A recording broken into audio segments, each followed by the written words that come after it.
aujourd'hui on se retrouve pour parler d'un sujet un peu plus sérieux. On va donc vous expliquer l'histoire de l'écriture du japonais et du coréen. Donc tout d'abord, il faut savoir que l'écriture japonaise et l'écriture coréenne viennent du chinois, donc des caractères appelés kanji, qui ont été adaptés en fonction du pays pour mieux convenir à la langue qui est parlée, parce que la langue parlée est différente, mais c'est l'écriture qui vient du chinois. Donc je vais d'abord introduire l'écriture japonaise. Donc, le japonais représente la particularité d'utiliser deux systèmes d'écriture différents.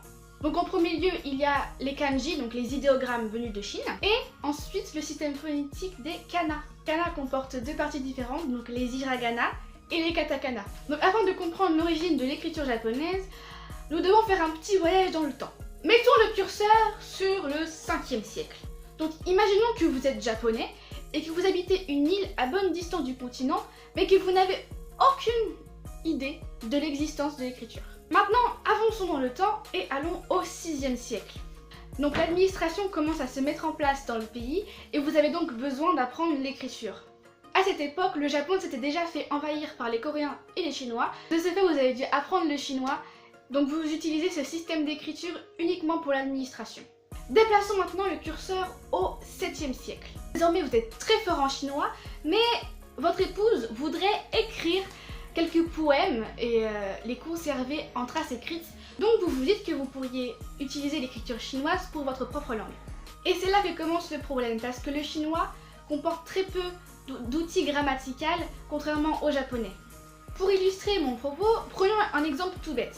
Pour dire il a vécu dans un village en montagne, on dira Yama no mura ni kurashita. Yama c'est montagne, mura c'est village, et kurashi, vivre. Donc comme vous voyez, il n'y a pas le ni, le no et le ta, ce qui pose un problème si on veut traduire exactement ce qu'on dit à l'oral. Donc vous vous creusez la tête et vous avez enfin une illumination. Il suffit de prendre donc les idéogrammes de prononciation sans vous soucier de leur sens. Mais là se pose un autre problème parce que vous avez des caractères qui s'utilisent uniquement pour leur sens et d'autres uniquement pour leur son. Donc ça fait vraiment un gros bordel. Par exemple, en chinois, pour le terme ni, il y a plusieurs façons de l'écrire. Donc vous pouvez très bien l'écrire d'une façon et votre correspondant l'écrira d'une façon différente. Et donc ça sera vraiment le bazar total. Mettons le curseur au 9e siècle. Donc en 200 ans, vous avez pu mettre en place quels idéogrammes pouvaient être utilisés pour leur sens et d'autres pour leur son. Donc c'est un peu mieux organisé. Donc l'idéogramme devient tout simplement un symbole phonétique. Cette simplification devient le syllabaire hiragana. Et donc depuis le 9e siècle, vous pouvez enfin écrire japonais.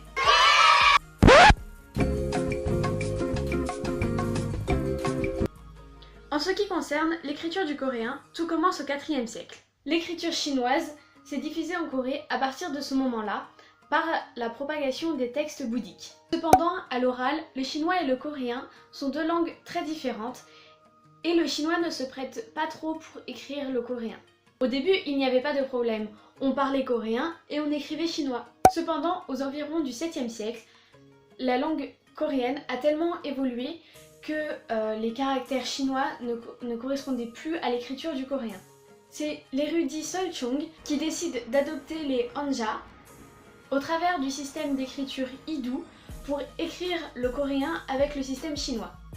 Il s'agit toujours de sinogrammes car la langue coréenne ne peut pas être écrite autrement qu'à travers les caractères chinois pour l'instant. Cependant, ce système utilise les caractères uniquement pour leur sens ou leur valeur phonique indépendamment de l'autre. Pendant 8 siècles, le système d'écriture coréen reste ainsi.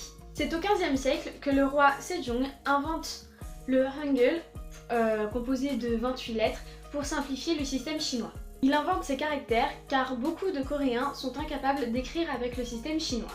L'analphabétisme devient problématique. Le Hangul est promulgué en 1446, cependant ceux qui promulguent les valeurs du hanja font que le Hangul devient méprisé par les gens, puis est finalement interdit en 1504. Passons maintenant à la fin du XVIIIe siècle. La Corée est sous dominance japonaise et les Japonais imposent le Hangul pour rompre avec les caractères chinois. Le Hangul alphabétise la population très rapidement par la suite. Après la Seconde Guerre mondiale, le Japon est vaincu, mais le Hangul reste. En 1446, le Hangul comptait 28 lettres, enfin 28 caractères plutôt, et aujourd'hui il en compte 40. Donc voilà pour l'origine de ces deux écritures. On espère que cette vidéo vous aura plu. On a beaucoup aimé s'informer sur ça.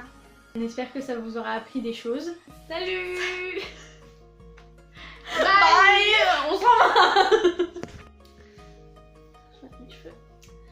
Donc aujourd'hui, rigole pas. Attends, Pour parler d'un sujet un peu plus sérieux, on va donc évoquer, putain de voiture de merde, l'histoire de la langue, enfin de l'écriture, putain ça m'énerve, c'est pas faire de phrase. Bah si, il dit, attends, l'écriture chinoise s'est diffusée en Corée à partir du 4e siècle en liaison avec la propagation des textes bouddhiques.